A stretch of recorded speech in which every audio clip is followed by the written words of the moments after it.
Hello everyone, SND academy में आपका स्वागत है। तो आज का हमारा टॉपिक गवर्नमेंट ऑफ इंडिया द्वारा लाई गई एक नवी स्कीम अग्निपथ के बारे में है, जिसे हाल ही में लॉन्च किया गया। यह स्कीम काफ़ी कंट्रोवर्शियल भी रही है और लगातार ये एक चर्चा का विषय भी बनी हुई है। सो चलिए जानते हैं स्कीम के बारे में कि ये स्कीम क्या है, इसे ज्वाइन करने के लिए एलिजिबिलिटी क्या होनी चाहिए और इसके पे और बेनिफिट्स क्या हैं। लेकिन इससे पहले अगर आपने हमारे चैनल को सब्सक्राइब नहीं किया है तो कर लीजिए, जिससे हमारी आने वाली सभी वीडियोस के बारे में आपको जानकारी मिलती रहेगी। तो चलिए शुरू कर। हाल ही में हमारे देश के डिफेंस मिनिस्टर श्री राजनाथ सिंह ने हमारे देश के तीनों डिफेंस सर्विस के चीफ के साथ मिलकर 14 जून यानी इसी मंगलवार को अग्निपथ नामक एक स्कीम की शुरुआत की और इसमें जो भर्ती होने वाले बच्चे हैं उसे अग्निवीर कहा जाएगा। तो इस स्कीम में क्या है, चलिए जानते हैं इस स्कीम के बारे में। इसे टूर ऑफ ड्यूटी यानी अग्निपथ कहा गया है। इसके तहत सोल्जर, सेलर और एयरमैन की भर्ती 4 साल के लिए की जाएगी।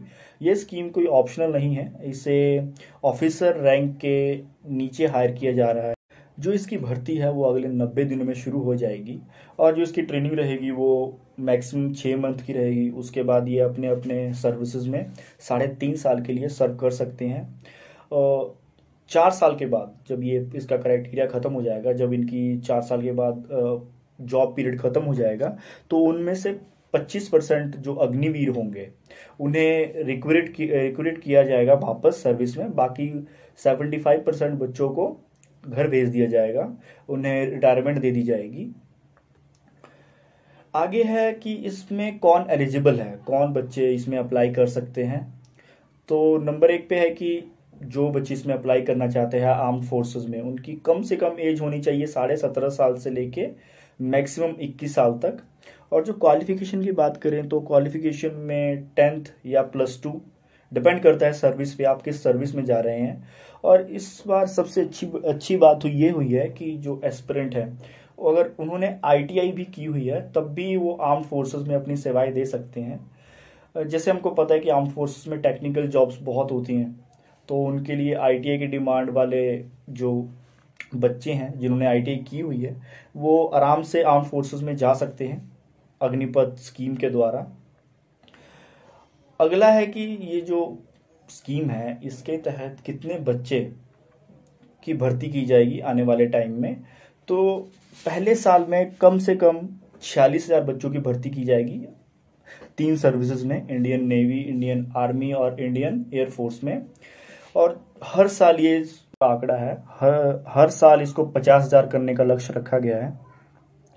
लेकिन जब ये 4 साल बीत जाएंगे तब आर्मी के पास रिक्रूट की संख्या 1,75,000 अग्निवीर होगी और उसके 5वें साल से इंडियन आर्मी के पास, इंडियन नेवी के पास 12,500 और इंडियन एयरफोर्स के पास 15,400 अग्निवीर शामिल हो सकेंगे।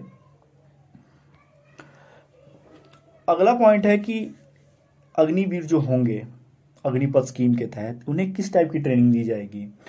तो देखिए, ये तो डिपेंड करता है कि आप किस सर्विस में जा रहे हैं और आपका रोल क्या है। नंबर 2 पॉइंट पे है कि इसकी मिनिमम जो है ट्रेनिंग प्रोवाइड की जाएगी वो 10 हफ्ते की होगी और मैक्सिमम होगी वो 6 महीने की होगी। लेकिन एक गौर करने वाली बात है, लेकिन जब आप 4 साल का जॉब करेंगे इसमें अग्निवीर के तहत, तो आपको इसी में इंक्लूड 6 महीने की ट्रेनिंग होगी। मतलब 6 महीने की ट्रेनिंग और 3.5 साल की आपको सर्विस करनी पड़ेगी। आगे है आपके पे और बेनिफिट्स क्या हैं जब आप एज अग्निवीर शामिल होते हैं अग्निपथ स्कीम के द्वारा। तो देखिए, आप जब शामिल होंगे तो आपको पहले साल अग्निवीर होंगे उनकी बेसिक सैलरी 30,000 रुपये पर महीना होगी, जिसमें additional allowance including for risk and hardship, जिसमें राशन, ड्रेस, ट्रैवल आदि शामिल होता है। और ये सैलरी हर साल बढ़ती जाएगी, हर चौथे साल तक बढ़ेगी। लेकिन गौर करने वाली बात यह है कि ये सैलरी में से जो आपकी 30,000 सैलरी है इसमें से हर महीने 30% डिडक्शन होगा, जो 9,000 बनते हैं। और ये जो आपके 9,000 हैं ये सेवा निधि स्कीम के तहत हर महीने जमा होंगे। 30% आपके और 30% सरकार द्वारा इस स्कीम के तहत सेवानिधि में जमा होते रहेंगे अगले 4 साल तक। जब आप 4 साल का अपना जॉब पीरियड ख़त्म करते हैं तो आपके जो अमाउंट है उसमें अलॉन्ग विद द इंटरेस्ट 11,71,000 रुपये आपको मिलेगा, जो इनकम टैक्स से बिल्कुल फ्री रहेगी रकम। ये 4 साल के बाद ये आपको अमाउंट मिलेगा। अगला पॉइंट है कि जो अग्निवीर है, मान लीजिए बाई चांस कुछ ऐसा दुर्घटना हो जाती है, भगवान ना करे ऐसा हो, तो अग्निवीर को लाइफ इंश्योरेंस मिलता है 48 लाख रुपए का।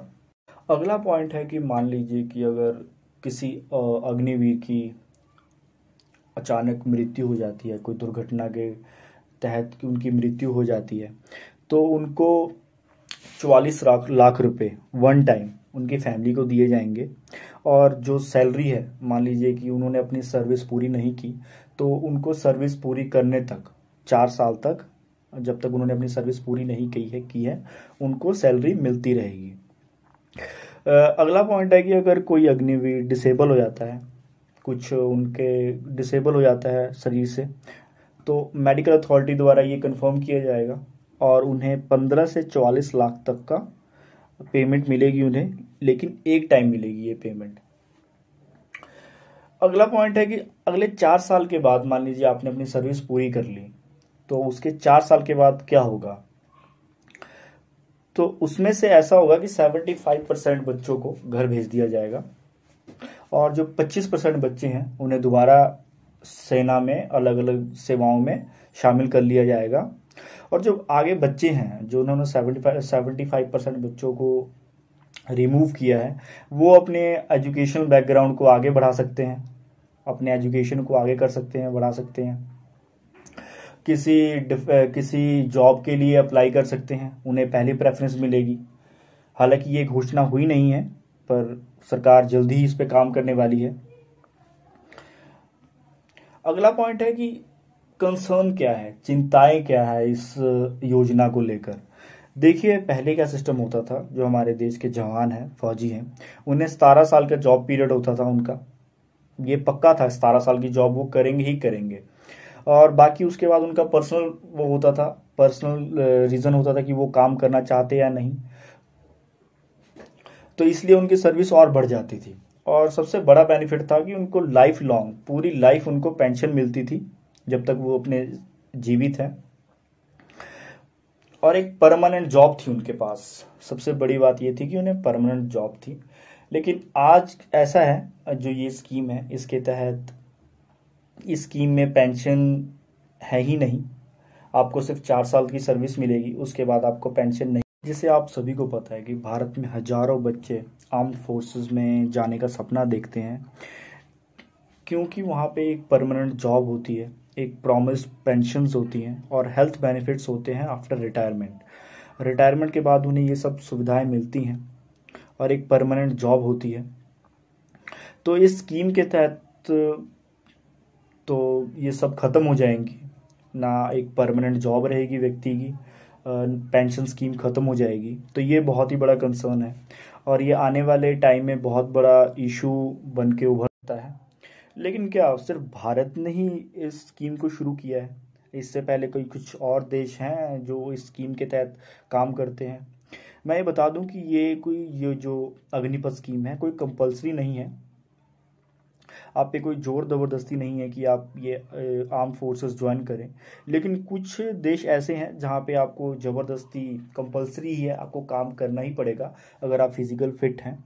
लाइक जैसे रशिया है, रशिया, ब्राज़ील, मैक्सिको, सूडान और कुछ अफ्रीकन कंट्रीज़ हैं जहाँ पे कंपलसरी है आर्मी में जॉब करना, वहाँ की आर्म्ड फोर्सेस में आपको जॉब करना।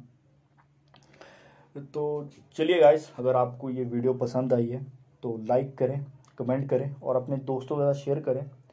तो मिलते हैं आपसे नई वीडियो में।